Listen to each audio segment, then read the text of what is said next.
people to understand it's not just that because it's earlier in the morning. It's a part of the overall resources. The other aspect of that is that ERCOT, and I want to say this as many times as I can. Austin Energy doesn't make the decision to do the outages. If there's a decision made for there to be outages, that decision will be made by ERCOT, which is the one that is the organization that manages the entire grid.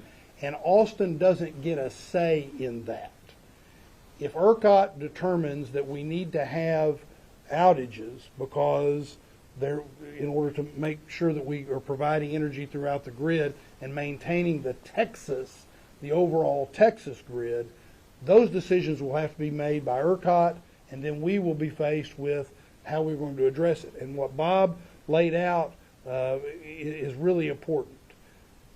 We've identified non-critical load areas, and what we will do is to make this where nobody has more burden than someone else in our city.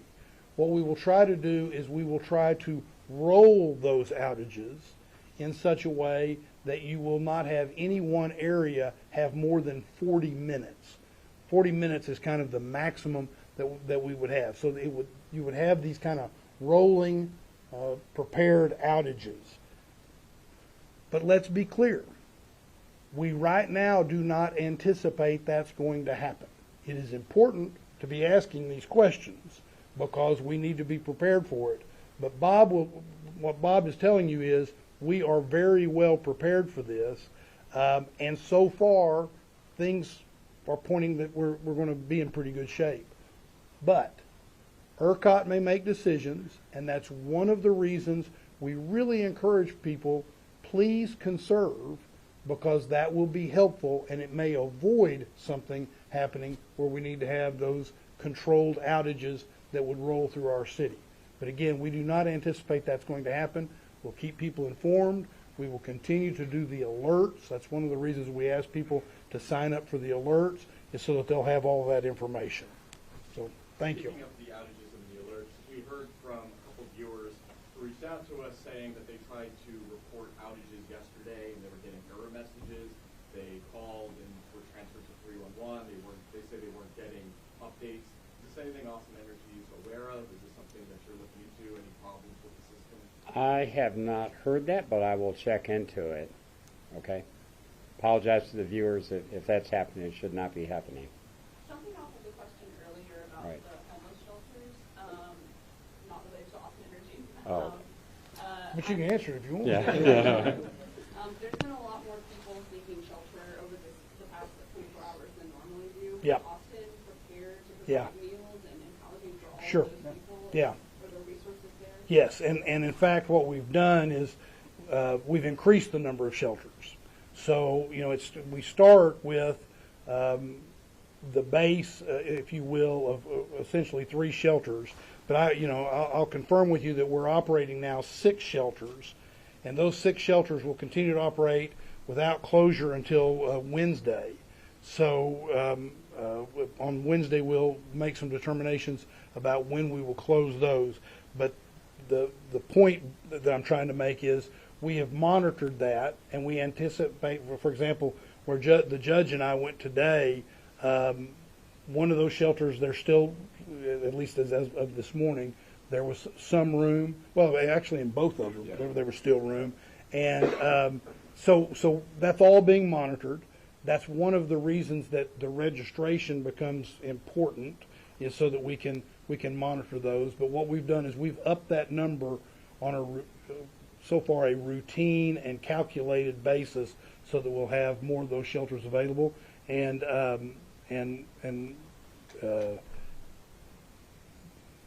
I anticipate that now that we're going to go into another day of this, I anticipate that we will have more people that will sign up.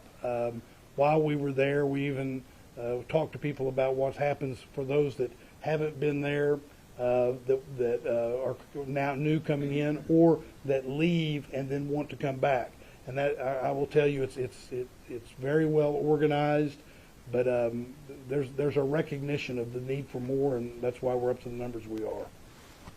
Regarding possible school closures, have you been in touch with P or AISD? Yeah. On the determination like you made? One of the things that we do when we have a situation like this is, and we do it in advance of things getting bad or getting worse, is we have routine calls with all of the different groups that you just referenced: city, county, the University of Texas at Austin, ACC, AISD, and we talk about all those different things. The call that you've talked about, which what will happen with schools, that'll be made by the superintendent of schools and AISD, but in conjunction with getting reports from the National Weather Service and things of that nature. And I anticipate that call will probably be made mid-afternoon today. For Austin Fire, I know you guys responded to a few fires yesterday. Do you expect the colder temperatures to be really factors, especially like with the schools? Absolutely, we expect it to be busy. We ran probably a routine number of calls. We call it a busy shift yesterday as the weather remains cold and we have thawing out later in the week. We anticipate additional broken pipe calls and fire protection systems, and so we've upstaffed for that and we're prepared for whatever comes. How many rollover crashes or accidents were there? No injuries, any fatalities within them? We're checking. And if you could say if they were weather. We can provide that to you later.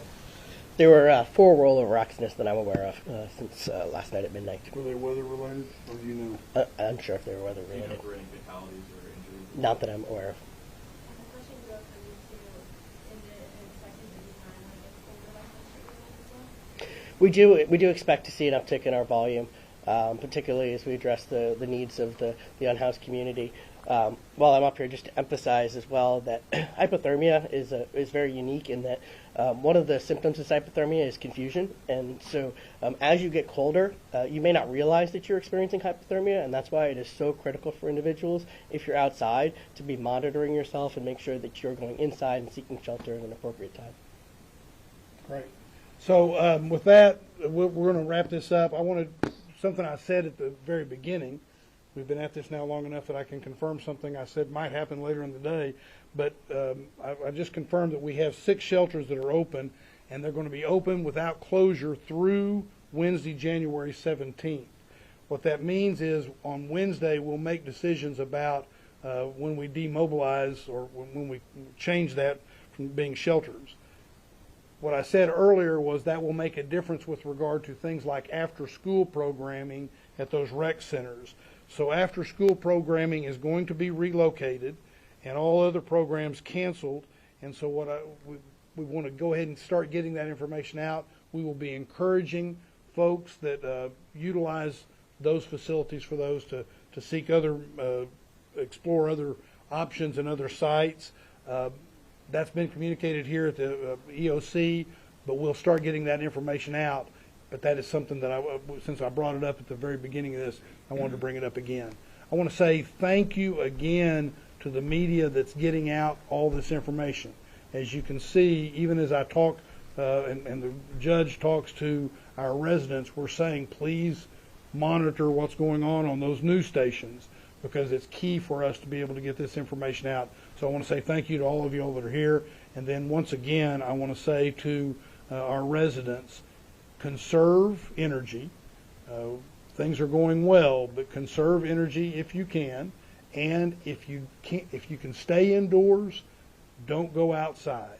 No need to get on the roads unnecessarily, and no need to be outside if you can stay indoors. So thank you all very much, and I want to thank everybody. Yes, you want to say Hey, one other thing, just that we saw and what we're hearing, looks like the low tonight is, 16? Again, tomorrow night, 17. Just checking the Apple weather right now. If you need a warm place to stay, it's One Texas Center, right? You can go there right now, check in. There's a lot of great city shelters there that'll keep you warm, but it's very, very important to go there. If you need there, call, 311? 512-974-2000. Thank you. from 5 p.m. to 8 p.m. to register. At One Texas Center. All right. And say the number again. 512-974-2000. Yeah, so if you're in a housed situation, try to stay home, try to stay off the roads today. If you're unhoused, super, super important tonight to get to a warm place like the ones that we visited today. Thank you all very much. Thank you all.